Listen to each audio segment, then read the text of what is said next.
Després d'encaixar un 3-1 injust en l'última jornada a Manlleu, el Balaguer espera trencar diumenge la mala ratxa que el persegueix a casa des de fa diverses jornades en les que no marca i, en conseqüència, no guanya. L'entitat dels últims rivals que han passat pel municipal és una bona coartada per als de Jordi Cortés, però diumenge contra el Sant Boià no hi ha excusa. L'entrenador espera sumar els 3 punts aprofitant que el rival, un històric, està en hores baixes i s'ha convertit en un rival per la permanència.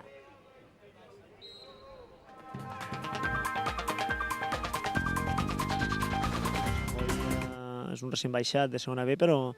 no per això és un rival que nosaltres no puguem tutejar, no? Al contrari, és un rival que a hores d'ara fins i tot ha canviat d'entrenador, i ha tingut els seus problemes també, ha canviat jugadors, ha canviat porter, ha fet incorporacions noves en vistes d'intentar millorar la seva progressió, i nosaltres, si més no, que mantenim el bloc i estem seguint compactes, sabem les nostres opcions quines són i intentarem jugar contrarrestant el seu joc directe,